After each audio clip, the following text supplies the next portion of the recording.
Now, Harry and Meghan have also been accused of hypocrisy after they restructured their staff, creating what has been labelled the Montecito Royal Court. What does that mean, Kinsey? What's happening? So it's just this new structure for their employees. But Rita, I wish you had a picture of all of their new employees because can I just tell you, Oh, it no. looks like a Diddy white party. I've never seen such a sea of white people. And if I were, if I were a troublemaker, I might accuse Harry and Meghan of unconscious bias in the employment department, looking at all the new faces that are coming onto work for Harry and Meghan independently and together for their entertainment ventures. And if history repeats itself as much as Harry whines that it does, both Harry and Meghan will continue to reject any and all sound advice and will potentially treat their staff poorly. So good luck.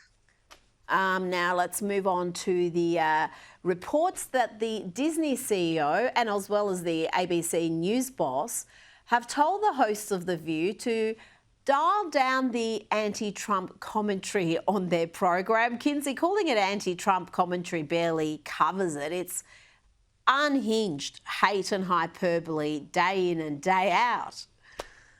And I'm sure it won't surprise you to know that there has been some pushback from the host. Now, Trump continuing his battle with the media is in mediation right now with Paramount Global over a $20 billion lawsuit regarding CBS News' 60 Minutes interview with Kamala Harris. He also recently secured $15 million from ABC and an apology over false claims by anchor George Stephanopoulos.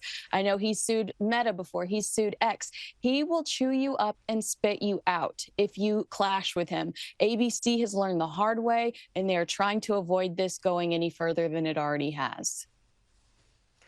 Well, you know what? They wanted to use lawfare to destroy him. They shouldn't be surprised if some of it comes back and they're going to be held to account with some of the defamation laws in the country. Now, Justin Baldoni, talking about defamation, his legal team has retracted their Taylor Swift subpoena in the legal fight with Blake Lively. Kinsey, why would they do that? Why would Baldoni's legal team let Taylor Swift off the hook?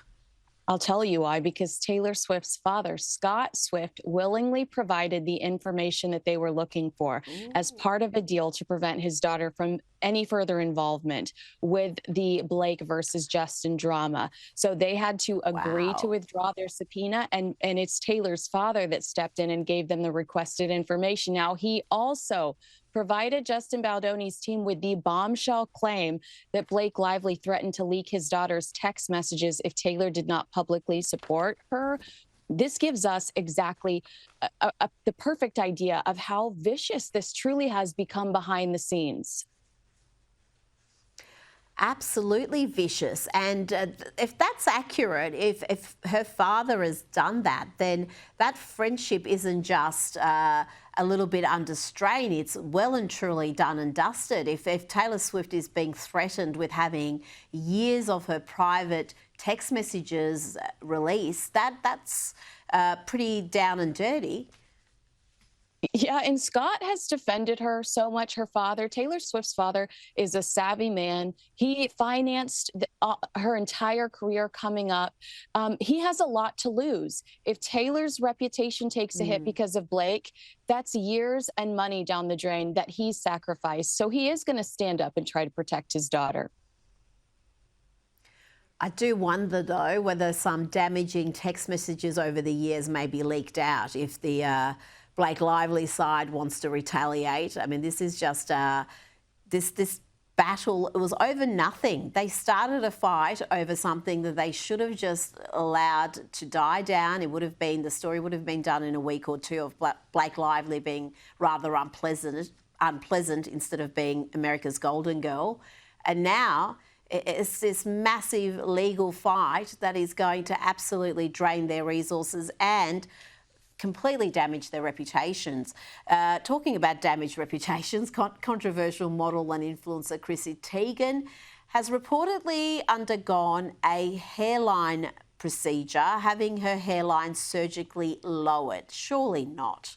Why would she do this? I have very limited commentary on this. I say Chrissy Teigen, America's favorite cyberbully. She doesn't need a new hairline. She needs an exorcism. Okay. I feel like she had the wrong procedure done. She needs an exorcism. Wow, this is, yeah, it's actually fairly major surgery. I'm shocked she would do that. Gosh, I mean, just, I don't know, wear a little hair extension piece, much easier. Melania Trump, she's used AI in a very clever fashion. It's voicing her audio book. She's used AI to narrate the audio book, but in her own voice. Tell me about this, Kinsey. I didn't know if this was possible. Yeah, I think it's like 7 hours. And this is forward thinking, that moves.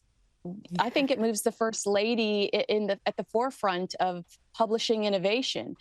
And the reason why I'm so excited about this is because she at the same time she is fighting revenge porn. She's fighting people using AI to create inappropriate content. So you see that she appreciates what it's capable of doing, but she's also trying to jump ahead of any problems and stop them before they happen.